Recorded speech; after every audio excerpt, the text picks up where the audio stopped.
Have you ever enjoyed a warm and delicious baked apple dish? It just screams fall and sweater weather, am I right? For me, it signals that it's time to pack up our amazing little family and head up to the nearest orchard.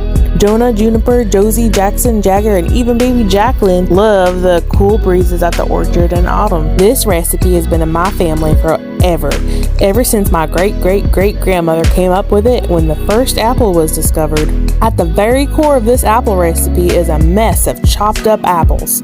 I recommend using an apple variety that is sweet and tart and robust and light, such as Fuji, Red Delicious, Granny Smith, Ambrosia, Haralson, Jamison, Mean Green, Honeycrisp, Maple Bacon, Vidalia, or Gala apples. When you chop the apples, it will infuse each bite with a distinct apple flavor that you just can't say no to. It avoids the issue of having a whole uncut apple just sitting in the middle of your apple dessert. You can't go wrong with this apple dessert. We all know an apple a day keeps the doctor away, and we don't want that silly goose around our completely urban and within 2 miles of a city center little homestead. Apples are rich with antioxidants, antibodies, antitoxins, anti-cues, anti-engine, anticipation, and antibiotics. What better choice for the healthy lifestyle we all aspire to? Another crucial element in any apple dessert is eggs. Eggs are full of protein and the trap souls of the unborn, perfect for adding a little something special to every baked dish. Flour is so important because where would we be without it? It would just be soup, and you didn't come to my little homestead beach for apple soup. Now,